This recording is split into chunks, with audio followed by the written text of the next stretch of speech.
J'ai eu justement la chance d'être au moins nommé dans ces livres, ça veut dire par ces projets justement de dinosaures qu'on est en train de créer ici à la Cité Bleue.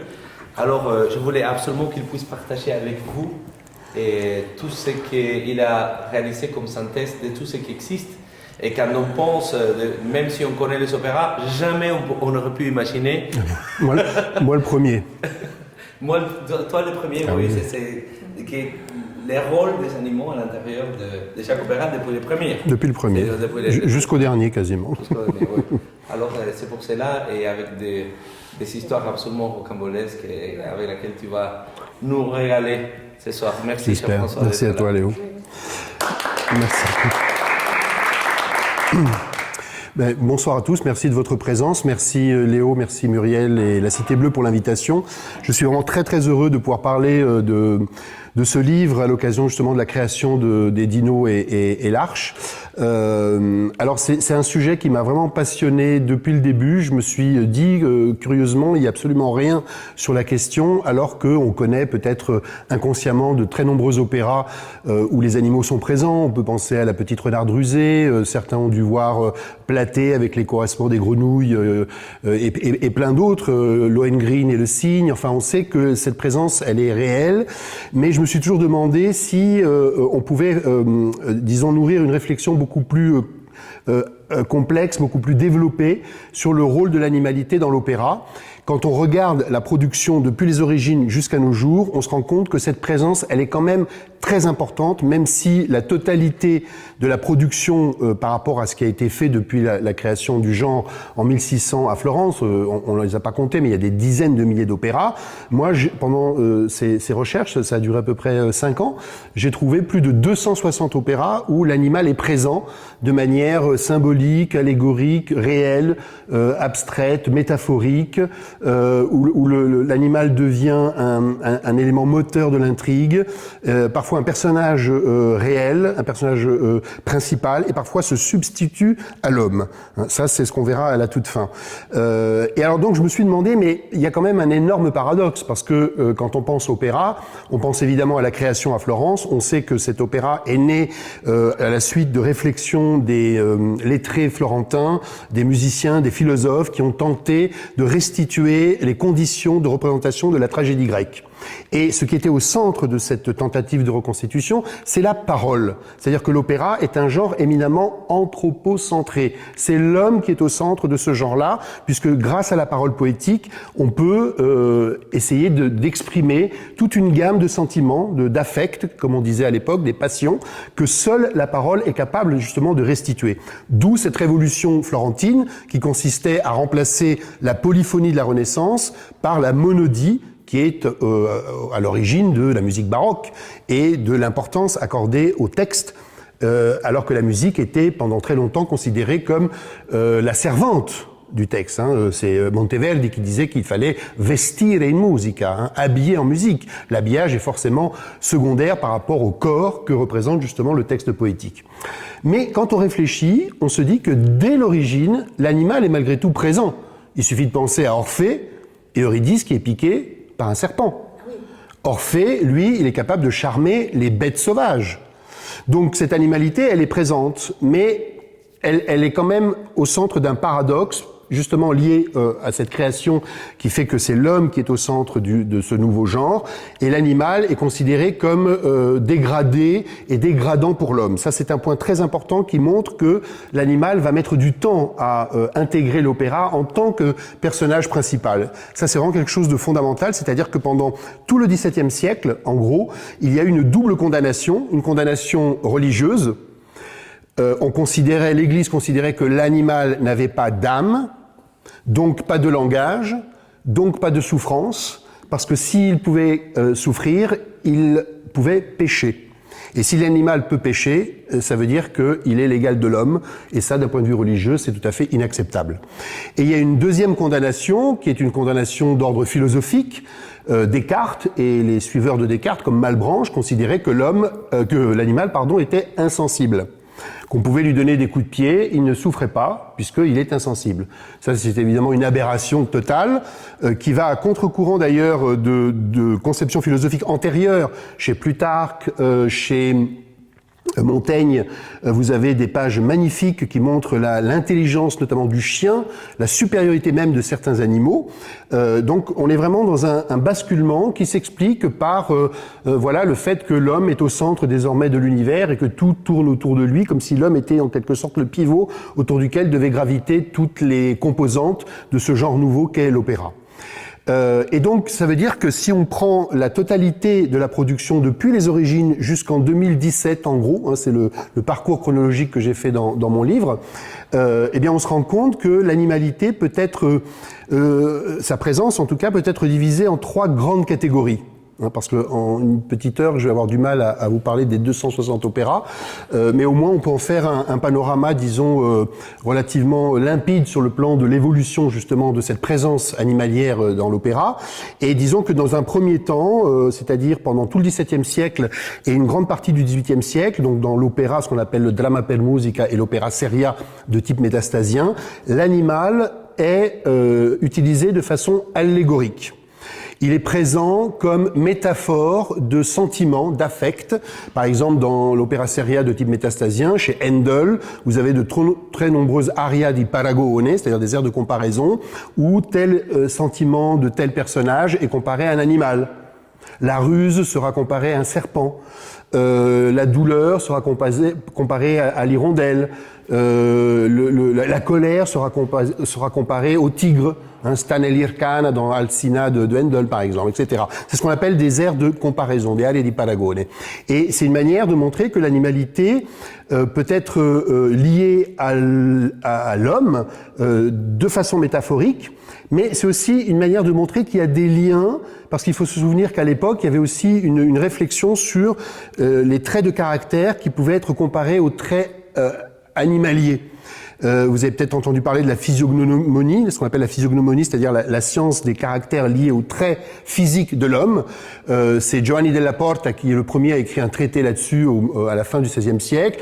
Et en France, vous avez Charles Lebrun qui a également publié toute une série de traits de caractère où on voit des dessins d'hommes qui progressivement ressemblent de plus en plus à des animaux. Et ces traits physiques font penser à des caractères particuliers. Évidemment, c'est une science qui n'est pas du tout scientifique, mais elle avait cours à l'époque et peut justifier, d'un point de vue pseudo-scientifique, justement, la comparaison des airs avec les traits d'animaux.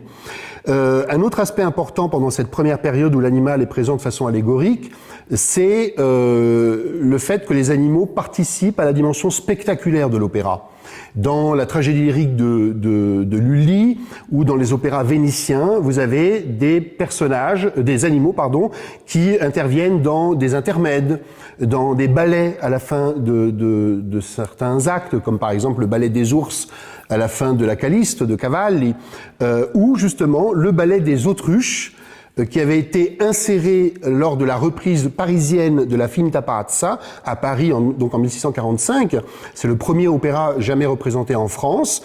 Et donc on adaptait, quand on donnait des opéras ailleurs qu'en Italie, on les adaptait, on adaptait les décors. Et en France, on avait justement inséré des ballets, et notamment des ballets d'autruche, que vous voyez dans ce recueil qui est conservé à la Bibliothèque nationale de France et qui était le recueil personnel de Louis XIV. Il y a un dessin de lui, alors il devait être enfant, puisque c'était en 1645, Louis XIV avait 8 ans à cette époque-là, et un ballet des ours également, qui figurait dans la version parisienne, mais pas dans la version italienne au moment où l'opéra est écrit à Venise en 1641.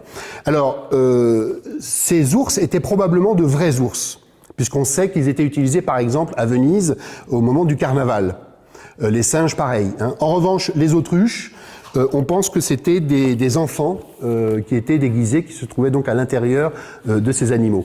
Donc c'est un aspect qui n'est pas négligeable parce que elle anticipe en quelque sorte cette présence physique, la présence réelle et en tant que protagoniste de l'animal un peu plus tard au XVIIIe et surtout au XIXe siècle et puis encore plus au XXe siècle.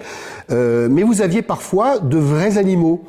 Par exemple, à Venise, en 1680, il y a un opéra qui avait été donné dans le théâtre privé de la Villa Contarini, près de Venise, qui était un palais somptueux où il y avait 2 théâtres privés. Le prince voulait rivaliser avec les opéras de cour. Il avait sa propre typographie, donc il imprimait lui-même les livrets, il invitait des aristocrates fortunés, il distribuait gratuitement ces livrets et il faisait représenter des opéras fastueux. Et notamment, il y en a un avec le personnage de Bérénice. Et à un moment donné, il y a une scène de chasse véritable. C'est-à-dire qu'il y a une gravure qui représente la reine Bérénice sur un balcon, sur scène, et on voit une scène de chasse. Donc vous avez des chiens, vous avez des cerfs, des sangliers, qui étaient réellement utilisés, puisqu'on sait que ces animaux provenaient d'une villa proche, la villa du Catai, qui est une grande villa près de Padoue, qui est en ce moment en vente, si jamais ça vous intéresse. Mais c'était une villa extraordinaire, et le propriétaire donc était un ami de ce prince Contarini, et donc il y avait de vrais animaux sur scène. Il y a un autre opéra où on voyait également un éléphant. Alors dans certains cas c'était un vrai éléphant, un éléphant de petite taille, et dans d'autres cas c'était un éléphant, un faux éléphant. Dans le Toti là, de Legrenzi par exemple, vous avez un éléphant qui fait penser un peu au cheval de Troie, puisque cet éléphant, à un moment donné, par tout un mécanisme ingénieux, s'ouvre et on voit des soldats sortir du corps de l'éléphant pour une bataille à venir. Donc il y a ce double aspect, c'est-à-dire une présence allégorique, abstraite, métaphorique et parfois une présence réelle. Mais dans tous les cas, au XVIIe siècle et une grande partie du XVIIIe siècle, l'animal reste secondaire du point de vue de l'intrigue et surtout il est ça peut être un moteur de l'action, mais c'est surtout le reflet de la dimension spectaculaire de l'opéra. Ça, c'est très important parce que ça fait partie des critères, disons, de l'opéra baroque tel qu'on le concevait au XVIIe siècle.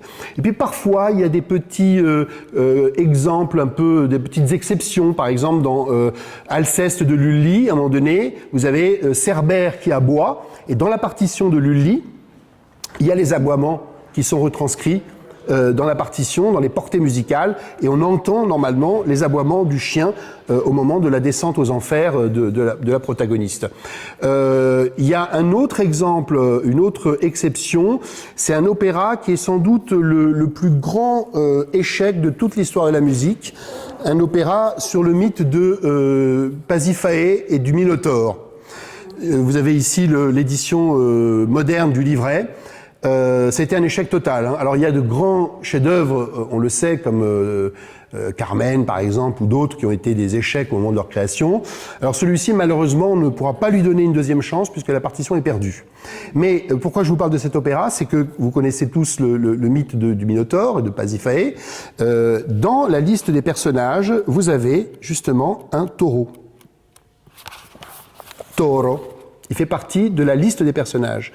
Cet animal-là ne parle pas pendant toute la durée de l'opéra, il ne parlera que quand il sera transformé en être humain.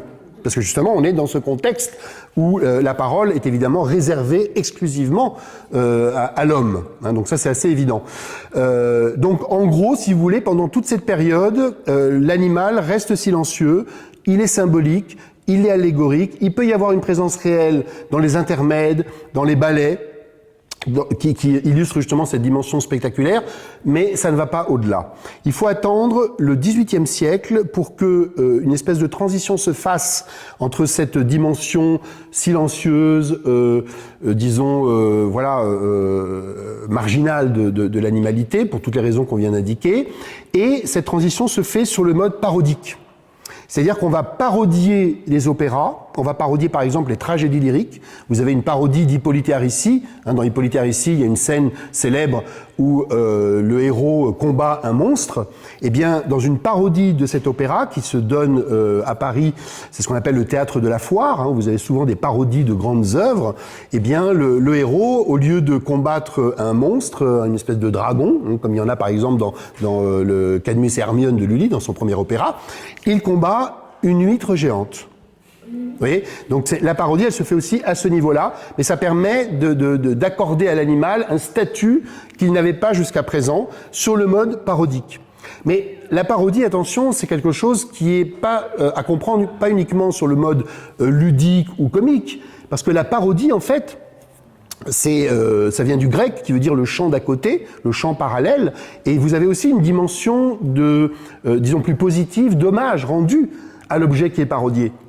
Ça, c'est très important, parce que finalement, la parodie, c'est quelque chose qui peut expliquer toute la littérature, tout l'art depuis les origines. On ne fait que reproduire, recopier, parodier justement ce qui a déjà été dit depuis, en gros, Homère. Dans l'Iliade et l'Odyssée, vous avez tout. Vous avez tout type de personnages, vous avez le naufrage, vous avez les monstres, vous avez les métamorphoses. Finalement, Homère a déjà tout dit. Donc ce qui change, c'est plutôt le style, c'est-à-dire la façon dont ces éléments-là, qui étaient déjà présents aux origines même de la littérature, ont été ensuite repris. Et c'est pour ça que la parodie doit plutôt être entendue au sens positif. Donc il y a cette dimension-là qui apparaît justement au XVIIIe siècle et qui permet ensuite justement d'assurer une transition avec l'animal comme moteur direct de l'intrigue, même s'il n'est pas encore un personnage protagoniste.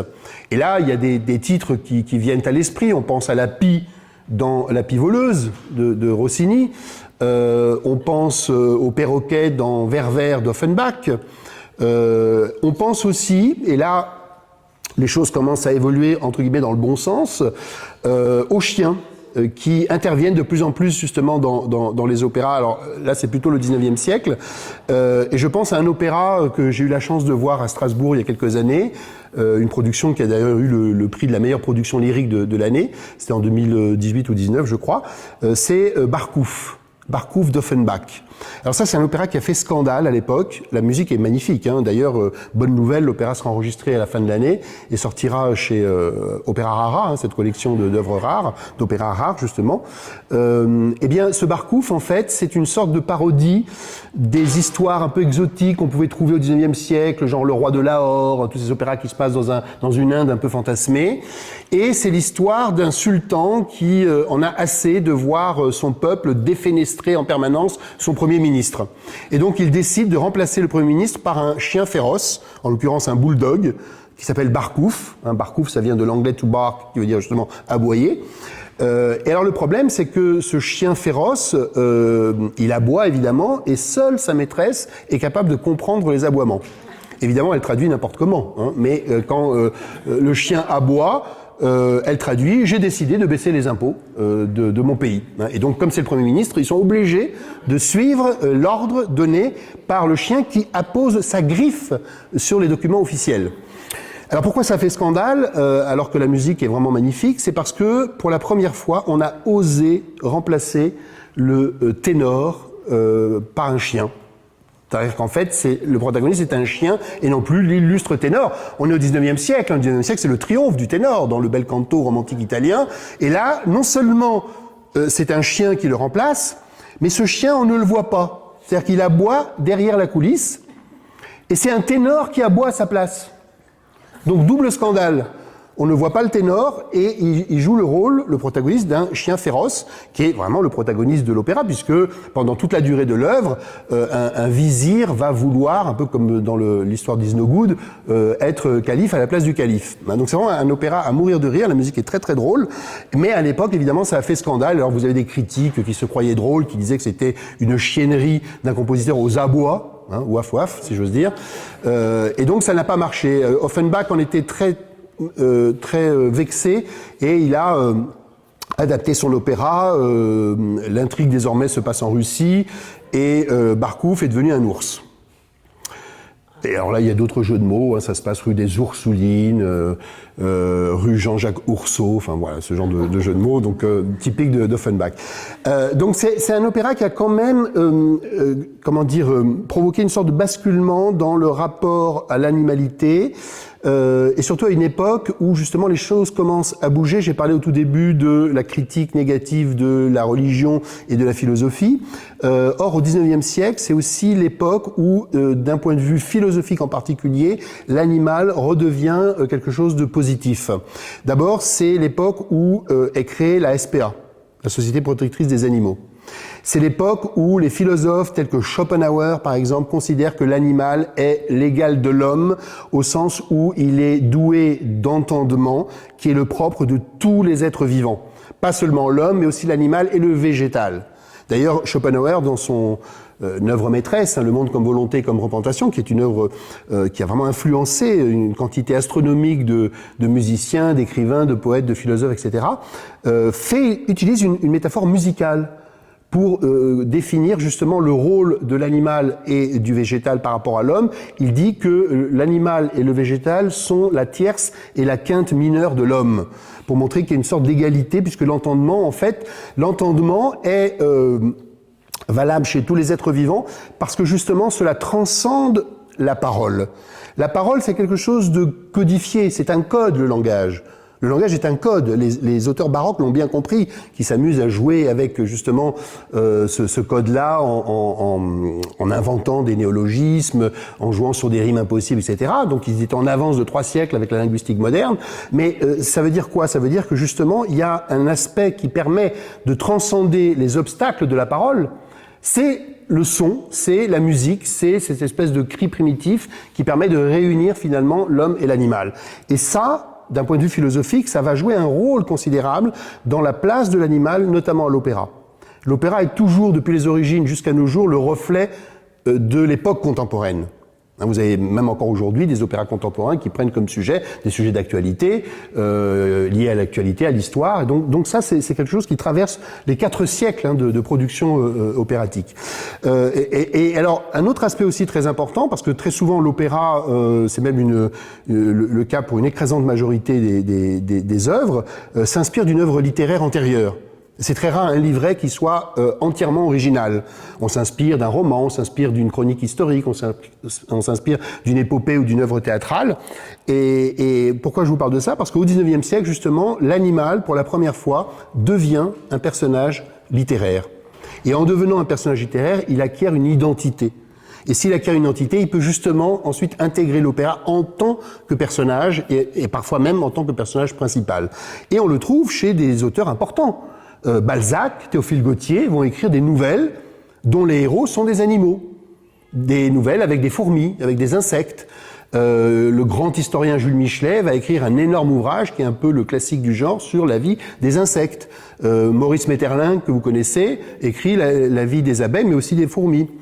Et alors, vous allez avoir des opéras qui vont s'inspirer de ça, justement. Par exemple, un opéra de Henze, que j'ai vu il y a 2 mois à Munich, La chatte anglaise, Die Englische Katze, est inspiré d'une nouvelle de Balzac, et tous les personnages sont des chats.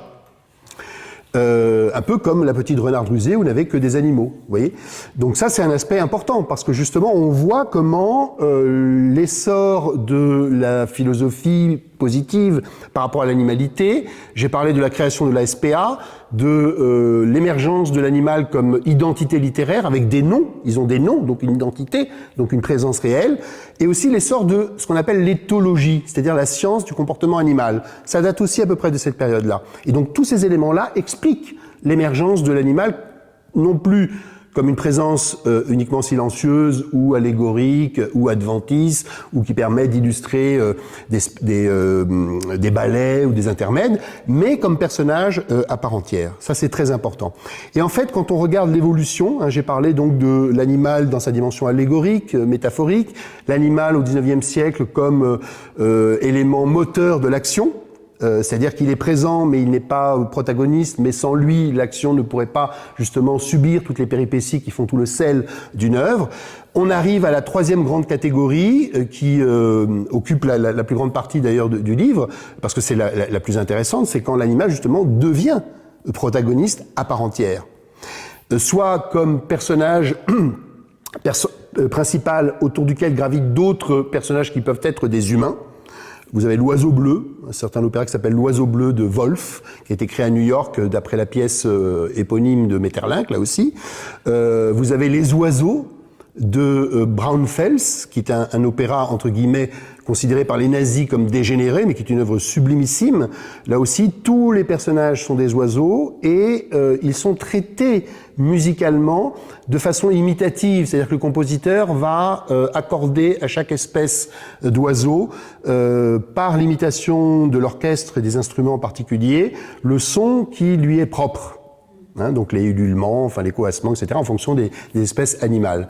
Et donc ça c'est quelque chose qu'on retrouve dans beaucoup d'opéras au XXe siècle. Je pense notamment aux prêches célèbres de Saint François, dans le Saint François d'Assise de Messiaen. Alors lui, Messiaen, en plus, il était, comme vous le savez, ornithologue. Hein, il a vraiment passé toute sa vie à noter très précisément tous les sons de chaque espèce d'oiseau. Il a écrit un monumental traité d'ornithologie en 7 volumes. Et donc, il sait de quoi il parle. Et dans son opéra Saint-François d'Assise, hein, qui est son chef-d'œuvre et son unique opéra d'ailleurs, il retranscrit très précisément les cris, les sons de chaque espèce d'oiseau. En plus, dans l'acte central de l'opéra, justement, le fameux prêche de Saint-François. Donc ça, c'est un aspect très important qui montre justement que la musique, finalement, elle est au cœur de ce basculement. J'ai dit au tout début que l'opéra florentin mettait au centre la parole, puisque la parole poétique est le véritable réceptacle des affects. Plus on avance dans le temps, et plus on se rend compte que, au fond, la parole décline de plus en plus, et plus la parole décline, plus l'animal devient un personnage important dans l'opéra, notamment dans l'opéra contemporain. Et ça, c'est un aspect qui est passionnant aussi d'un point de vue philosophique. Le titre de mon livre, Le chant des bêtes, est un clin d'œil à la somme écrite sur un sujet comparable par Élisabeth de Fontenay, la philosophe, qui s'appelle Le silence des bêtes, et où elle montre justement l'évolution de la conception, parfois négative, parfois positive, que les philosophes pouvaient avoir vis-à-vis de l'animalité.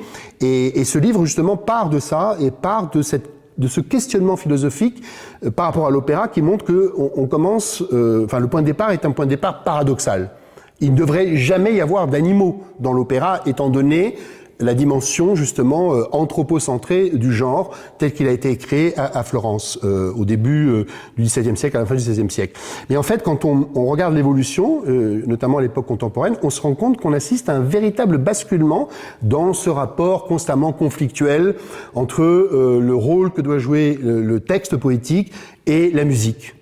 Ça a été finalement ce qui caractérise toute l'histoire de l'opéra.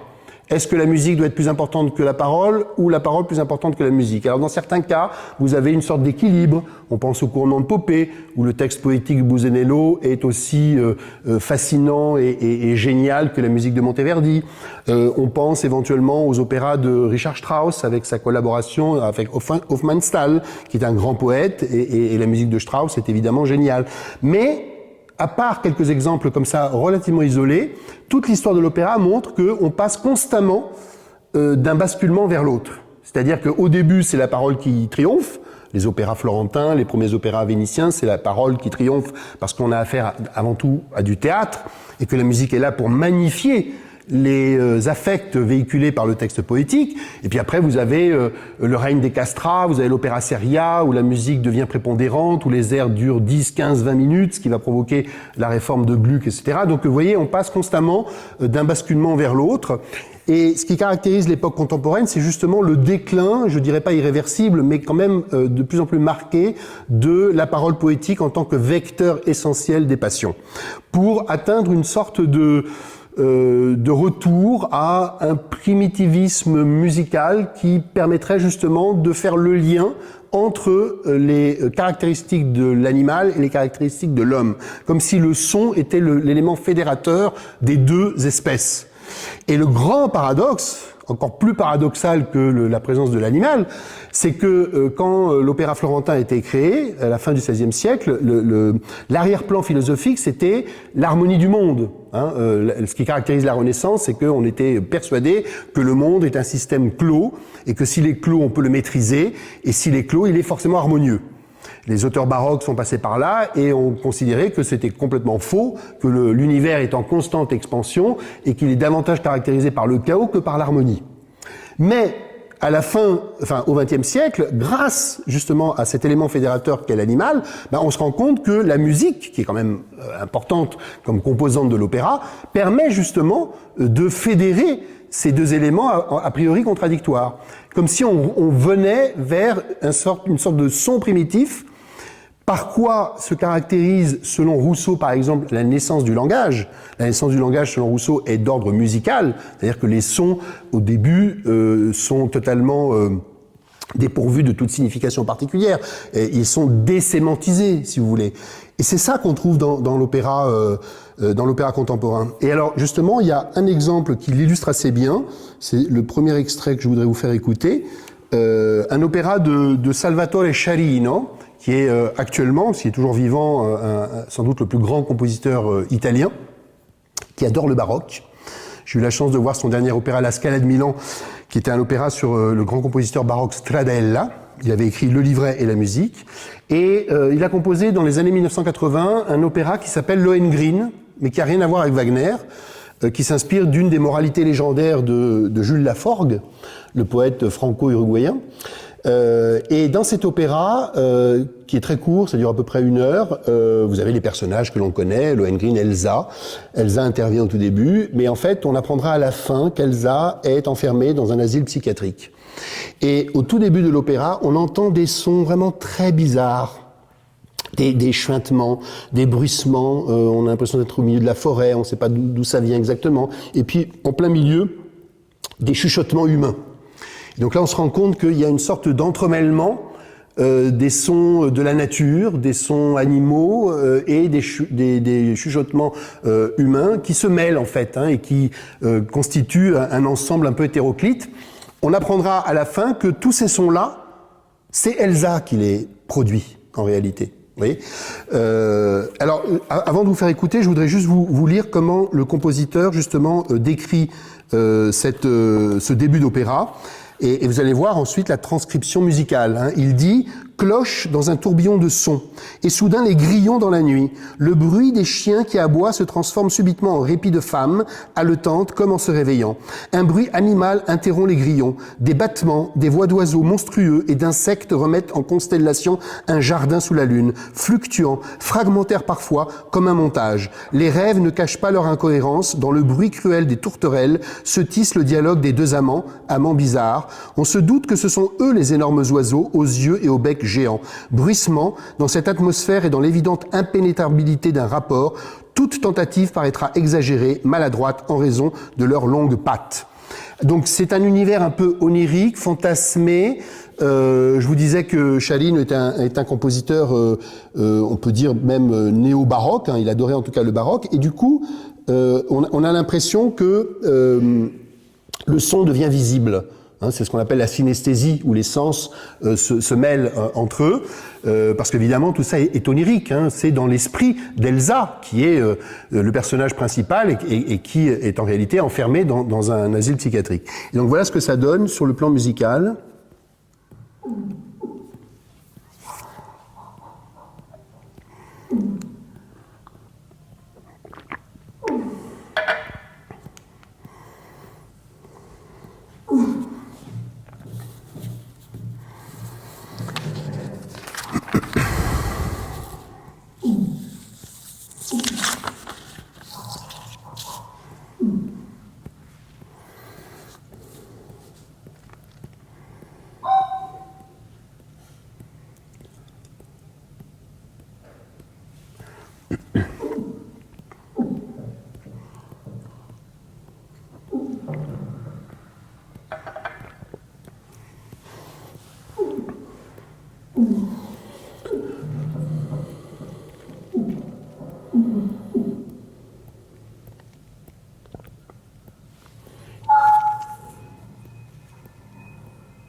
chiaro vivono.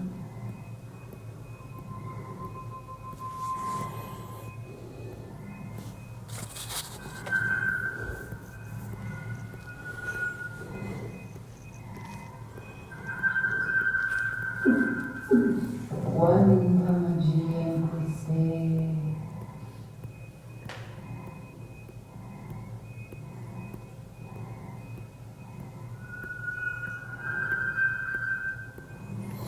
Voilà, pour vous donner une idée un peu du travail de Shaline, qui montre surtout justement, enfin il établit à travers cette utilisation particulière du son, une correspondance assez étroite entre l'animal et l'homme, entre le cri de l'animal et les chuchotements de l'humain, c'est-à-dire que l'élément fédérateur, le point commun, c'est justement cette unité de souffle.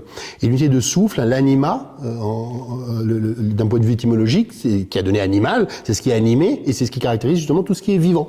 Donc c'est une manière de montrer que finalement la frontière entre les deux peut disparaître à travers ce traitement particulier du son dans l'opéra. Alors il y a plein d'exemples comme ça, hein, où le son finalement finit par se substituer à la parole triomphante telle qu'on la concevait dans l'opéra des origines au XVIIe siècle et puis surtout au XVIIIe siècle. Le XVIIIe siècle, l'opéra seria, c'est vraiment le triomphe de la parole. Métastase, le grand dramaturge, dira dans une de ses lettres que la parole doit avoir une fonction dictatoriale, mais au sens premier du terme, c'est-à-dire qu'elle doit dicter ses conditions autour desquelles justement gravitent toutes les autres composantes, la musique, la scénographie, le jeu des acteurs, les décors, etc. Et donc là, ça a complètement disparu au XXe siècle. Alors il y a des tentatives, parfois, puisque je dis souvent que l'histoire de l'opéra, c'est une histoire cyclique. On retrouve par exemple, il y a une résurgence des thèmes mythologiques. Je parlais du Minotaure tout à l'heure, vous avez des opéras contemporains où le Minotaure apparaît, où le taureau apparaît au XXe siècle, et d'autres mythes grecs qui inspirent à nouveau les compositeurs contemporains. Je pense notamment aux Amazones, Pentésilée, par exemple, qui est un opéra de Pascal Dussapin, qui a été créé à Bruxelles il y a quelques années. Bon, il y a plein d'exemples comme ça. Mais surtout, ce qui est très important, c'est que justement, à travers cette évolution qui montre que finalement la parole n'est plus aussi importante qu'elle pouvait l'être au XVIIe siècle, il y a toute une réflexion à la fois philosophique, mais aussi écologique, sur les dangers justement de la mainmise de l'homme sur la nature. Et ça, c'est un thème qui traverse de nombreux opéras où l'animal est présent en tant que protagoniste, ou en tout cas en tant que moteur de l'action. Je pense à un opéra allemand des années 30 qui s'appelle Ilsebill, qui s'inspire d'un conte de Grimm, et qui est l'histoire d'un couple plutôt modeste qui vit au bord d'un lac et qui pêche à un moment donné un poisson-chat géant. Et ce poisson-chat, évidemment, il veut pas mourir et il est magique, hein, c'est un conte à la base, et il dit donc à ces deux protagonistes que s'il le sauve, eh bien il pourra accomplir tout leur désir. Et évidemment là, il y a la volonté justement d'obtenir la richesse, le pouvoir. Il accorde tout ça, et puis évidemment, les choses se passent très mal, et à la fin, ils retrouvent leurs conditions misérables de paysans sans le sou. Donc c'est une réflexion aussi sur justement le danger de la mainmise de l'homme sur la nature, qu'on retrouvera dans d'autres opéras, notamment dans le dernier sur lequel je voudrais m'arrêter à la fin.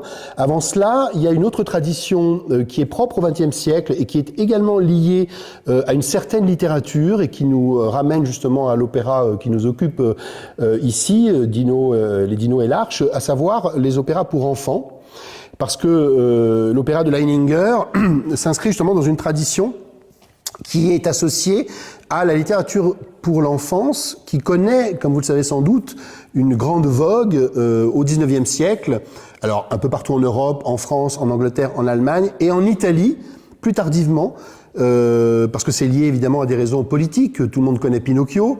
Il y a eu d'autres romans italiens qui ont eu un énorme succès. Et Pinocchio, en fait, a été, publié dans un premier temps pour permettre au plus grand nombre de s'instruire, de lire et de connaître une langue qui soit finalement une langue non plus littéraire, comme c'était le cas pour l'italien depuis, en gros, le XVIe siècle, mais une langue parlée pour tous.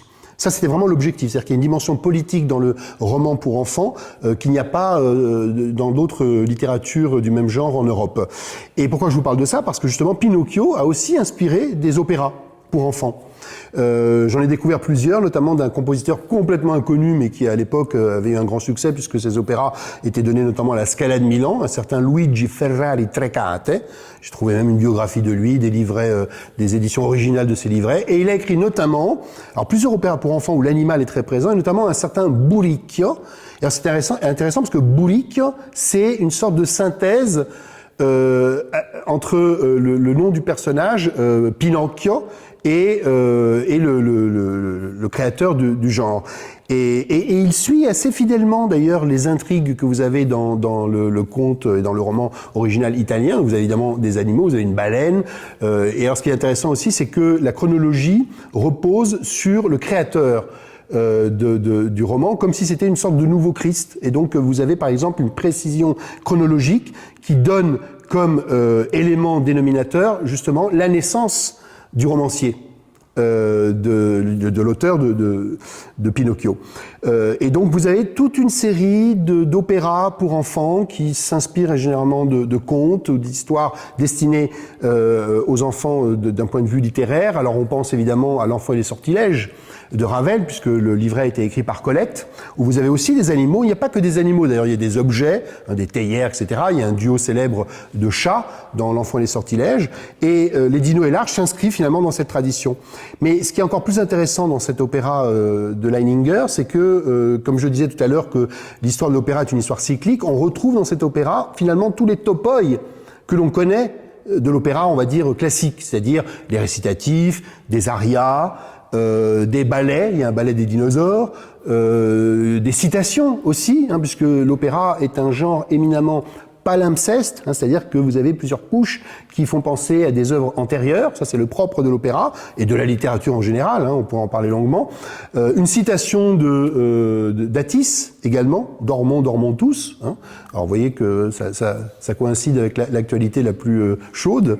Et aussi un autre topos qui était très en vogue, notamment dans l'opéra du XVIIe siècle, qu'on appelle le combattimento. C'est une sorte de spectacle intermède où on voyait des protagonistes se battre entre eux, et vous avez aussi justement un combattimento dans l'opéra de Leininger. Donc il y a cet aspect ludique qui n'est jamais totalement détaché d'une réflexion un peu plus profonde sur l'écologie, sur la nature qui se désagrège à cause de l'homme.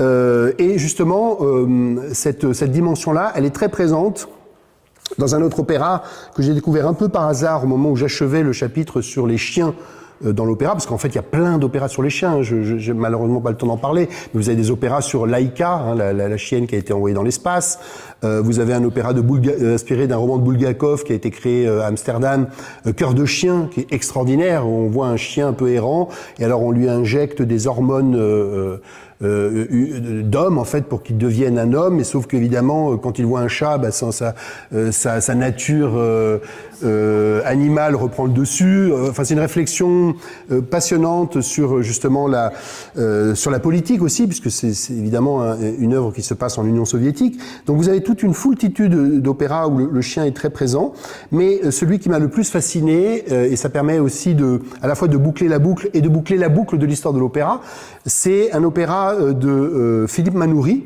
compositeur français contemporain, sur un livret de Elfriede Jelinek, autrichienne, écrivaine autrichienne, prix Nobel de littérature, et qui s'intitule Kein Licht. L'opéra est en allemand, évidemment. Et c'est un opéra, justement, qui a été composé suite à la catastrophe de Fukushima. Et donc sur les dangers justement du nucléaire, il y a même le président Trump qui apparaît dans le dernier acte, si je me souviens bien. Mais ce qui est passionnant, c'est que vous avez justement un petit chien, alors qui rappelle Laïka, parce que c'est un chien qui appartenait à la même race, une sorte de fox terrier, qui apparaît au tout début de l'opéra et qui chante vraiment. C'est-à-dire qu'il a été dressé pour chanter. Alors évidemment, c'est un chant canin, mais vous avez des modulations. C'est un lamento, il chante une sorte de lamento canin au début de l'opéra pour justement illustrer les dangers à venir de la catastrophe nucléaire. Et ce qui est fascinant, c'est pour ça que je vous dis que la boucle est bouclée, c'est qu'en fait, comme c'était le cas dans les premiers opéras florentins, on pense au Combattimento di Tancredi puis aux premières pastorales florentines du XVIIe siècle, les musiciens sont là pour accompagner les modulations du chant canin, et non pas l'inverse. Alors qu'on est en 2017, 2018, où normalement la musique a pris le dessus. Là, on retrouve d'une certaine façon la prédominance, alors non pas de la parole cette fois-ci, mais du cri et de l'aboiement canin, mais qui est quand même accompagné par les musiciens, en particulier les violonistes, comme c'était le cas au XVIIe siècle, qui accompagnent justement les modulations du lamento canin. Et alors donc ce chien va servir de fil rouge, si vous voulez, tout au long de l'opéra. Et à un moment donné, il va même mourir, parce que c'est évidemment aussi l'effet de la catastrophe nucléaire, et il va réapparaître sous une forme électronique, hein, c'est-à-dire que les sons sont des sons, on dirait aujourd'hui, utilisés, enfin créés par l'intelligence artificielle, pour montrer justement que le son peut parfois être illusoire quant à sa provenance. Hein. Donc je vous montre ce deuxième et dernier extrait.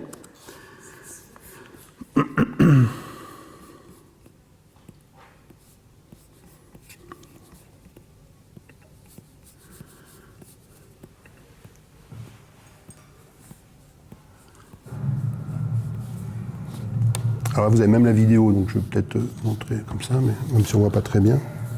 Et comme ça, vous verrez le chien.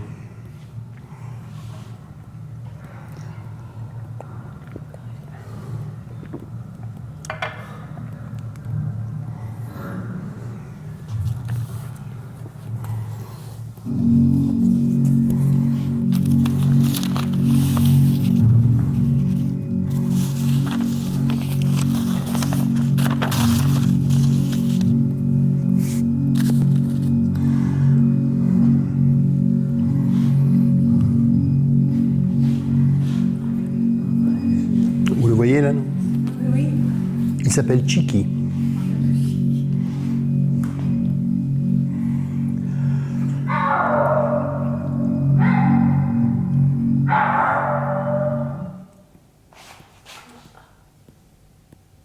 Ah, je sais pas ce qui se passe. Ben alors Chiki.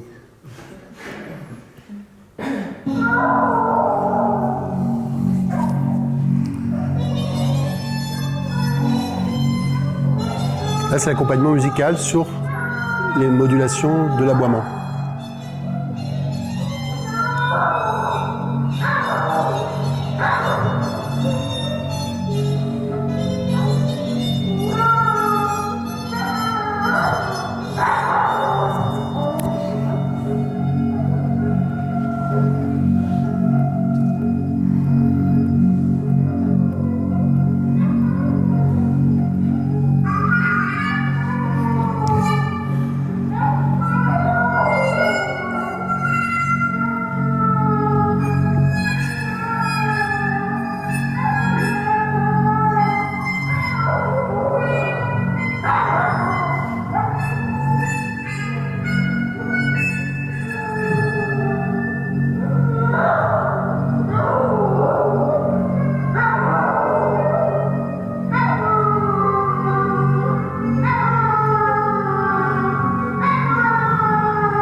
Voilà, ça vous donne une idée assez précise, hein, comme si le fameux recitar cantando des Florentins avait été substitué par un recitar abbaiando du chien. D'une certaine façon, c'est le même principe. Hein.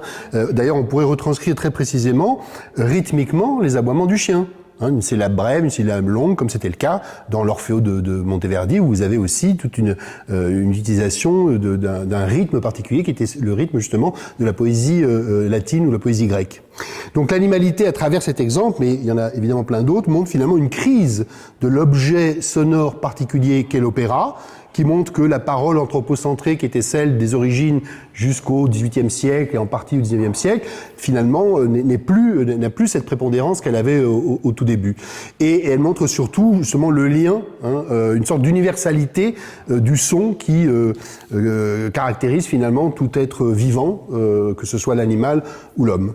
Voilà. Je vous remercie pour votre écoute.